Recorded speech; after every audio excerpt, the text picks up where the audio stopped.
जय हिंद साथियों, आप सभी का स्वागत है सीबीआई क्लासेस में। आज के वीडियो में हम लोग देखने वाले हैं धातु एवं अधातु चैप्टर के सब्जेक्टिव क्वेश्चन को। इस चैप्टर में जितने भी सब्जेक्टिव क्वेश्चन बनते थे सारे क्वेश्चन को इस वीडियो में हम लोग देखने वाले हैं। तो पहला क्वेश्चन है धात्विक चमक। धातु में एक विशेष प्रकार की चमक होती है जिसे धात्विक चमक कहते हैं। उसके बाद है आघातवर्धता। तो धातुओं को पीट कर उसे पतली चादर के रूप में बदला जा सकता है, इसी गुणधर्म को आघातवर्धता कहते हैं। सोना तथा चांदी सबसे अधिक आघातवर्ध होते हैं। अगला क्वेश्चन है सोनोरस, या फिर इसे ही ध्वनिक भी कहा जाता है। जब धातु कठोर चीज से टकराती है तो उससे आवाज निकलती है, ठीक है, जिसे सोनोरस कहा जाता है। अब अगला क्वेश्चन है अपर रूप। जब एक तत्व विभिन्न रूपों में उपस्थित रहता है तो प्रत्येक रूप को अपर रूप कहते हैं। एग्जाम्पल के रूप में आप देख सकते हो हीरा, ग्रेफाइट जो है वो कार्बन के अपर रूप है। अब अगला क्वेश्चन देखते हैं। तो अगला क्वेश्चन है तन्यता। धातुओं को तार के रूप में खींचने की क्षमता को तन्यता कहते हैं। सोना सबसे अधिक तन्य धातु है, ठीक है। अब अगला क्वेश्चन है भौतिक गुणधर्म के आधार पर धातु और अधातु में अंतर। तो आप देख सकते हो यहाँ पे एक तरफ धातु है, एक तरफ अधातु है। धातु में विशेष चमक होती है जबकि अधातु में कोई चमक नहीं होती। धातु कठोर होती है जबकि अधातु कठोर नहीं होती है। धातु जो होती है वो आघातवर्ध होती है जबकि अधातु आघातवर्ध नहीं होती है। उसी प्रकार से विद्युत के चालक होते हैं धातु, जबकि अधातु विद्युत के कुचालक होते हैं। उसी प्रकार से धातु उष्मा के चालक होते हैं, अधातु उष्मा के कुचालक होते हैं। धातु में तन्यता का गुण होता है जबकि अधातु में तन्यता का गुण नहीं होता है, ठीक है। अब अगला क्वेश्चन है उभयधर्मी ऑक्साइड। वैसा ऑक्साइड जो अम्ल तथा क्षारक दोनों से अभिक्रिया करके लवण तथा जल का निर्माण करता है, उसे उभयधर्मी ऑक्साइड कहते हैं, ठीक है। एग्जाम्पल के रूप में आप देख सकते हो एल्यूमिनियम ऑक्साइड, जिंक ऑक्साइड। एनोडीकरण एल्यूमिनियम पर मोटी ऑक्साइड की परत बनाने की प्रक्रिया को एनोडीकरण कहते हैं, ठीक है। अगला क्वेश्चन है एक्वारेजिया या फिर रॉयल जल। जब सांद्र हाइड्रोक्लोरिक अम्ल एवं सांद्र नाइट्रिक अम्ल को 3:1 के अनुपात में मिलाया जाता है तो इसके ताजे मिश्रण को एक्वारेजिया कहते हैं। यह सोना तथा प्लैटिनम को भी गला सकता है, ठीक है। अगला क्वेश्चन है सक्रियता श्रेणी।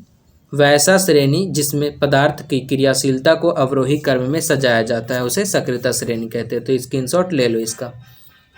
अगला क्वेश्चन है सोडियम को केरोसिन में डुबाकर क्यों रखा जाता है। तो सोडियम बहुत अधिक क्रियाशील धातु है, यह नमी के संपर्क में आते ही आग पकड़ लेता है, अतः इसे जलने से बचाने के लिए तेल में डुबाकर रखा जाता है, ठीक है। अगला क्वेश्चन है आयनिक यौगिक। धातु से अधातु में इलेक्ट्रॉन के स्थानांतरण से बने यौगिक को आयनिक यौगिक कहते हैं। आप यहाँ पे आयनिक यौगिक का उदाहरण देख सकते हो। जब सोडियम और क्लोरीन मिला तो NaCl एक आयनिक यौगिक बना। आयनिक यौगिकों के गुणधर्म, यहाँ पे आयनिक यौगिक का पहला गुणधर्म है यह जल में घुलनशील होता है, ठीक है। इसका गलनांक तथा क्वथनांक अधिक होता है। उसी प्रकार से यह थोड़े कठोर एवं ठोस होते हैं। यह गलित अवस्था में विद्युत के चालक होते हैं। स्क्रीनशॉट ले लो। अब अगला क्वेश्चन है आयनिक यौगिक का गलनांक उच्च क्यों होता है। तो आयनिक यौगिक में धन तथा ऋण आयनों के बीच मजबूत आकर्षण बल होता है जिसके कारण आयनिक यौगिक का गलनांक उच्च होता है, ठीक है। अगला क्वेश्चन है जिंक को आयरन सल्फेट के विलयन में डालने से क्या होता है।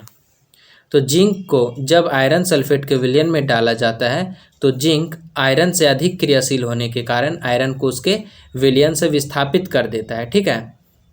इसका एग्जाम्पल के रूप में आप यहाँ पे देख सकते हो समीकरण Zn + FeSO4 ZnSO4 + Fe। खनिज अब किसे कहते हैं। तो पृथ्वी के भूपर पट्टी में प्राकृतिक रूप से पाए जाने वाले तत्वों या यौगिकों को खनिज कहते हैं, ठीक है। अगला क्वेश्चन है अयस्क। वैसा खनिज जिसमें किसी विशेष धातु की मात्रा अधिक होती है जिसे निकालना लाभकारी होता है उसे अयस्क कहते हैं। भर्जन वैसा प्रक्रिया जिसमें सल्फाइड अयस्क को ऑक्सीजन की उपस्थिति में गर्म किया जाता है जिसके बाद यह ऑक्साइड में बदल जाता है, इसी प्रक्रिया को भर्जन कहते हैं। एग्जाम्पल के रूप में आप लोग देख सकते हो सल्फाइड अयस्क है, ऑक्सीजन की उपस्थिति में गर्म किया जा रहा है तो ऑक्साइड में ये बदल गया है।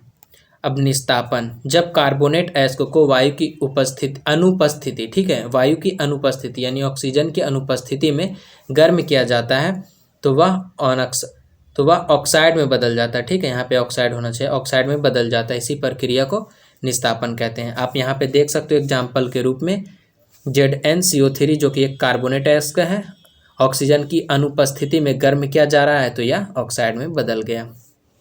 अगला क्वेश्चन है, दो धातु बताएं जो प्राकृतिक में मुक्त अवस्था में पाई जाती है।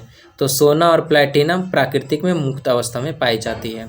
अगला क्वेश्चन है जंग, तो लंबे समय तक आर्द्र वायु में रहने पर लोहे पर भूरे रंग की परत चढ़ जाती है जिसे जंग कहते हैं। ठीक है, यसद लेपन अगला क्वेश्चन है, लोहे की वस्तुओं को जंग से बचाने के लिए उन पर जिंक की पतली परत चढ़ाने की विधि को यसद लेपन कहते हैं। अगला क्वेश्चन है मिश्रातु, तो दो या दो से अधिक धातुओं के समांगी मिश्रण को मिश्रातु कहते हैं। आप यहाँ पे एग्जाम्पल के रूप में देख सकते हो कॉपर और जिंक जो है वो पीतल के मिश्रातु हैं। ठीक है, कॉपर एवं जिंक की मिश्रातु पीतल है, एग्जाम्पल के रूप में आप देख सकते हो। स्क्रीनशॉट ले लो इसका भी। अब अगला क्वेश्चन नहीं है कुछ भी, तो जितना भी क्वेश्चन था मैंने करा दिया। ठीक है, अब अगले वीडियो में अगला चैप्टर शुरू होगा और ये सब्जेक्टिव क्वेश्चन था इसी चैप्टर का। कल के वीडियो में हम लोग देखेंगे ऑब्जेक्टिव क्वेश्चन, उसके बाद हम लोग नया चैप्टर शुरू करेंगे।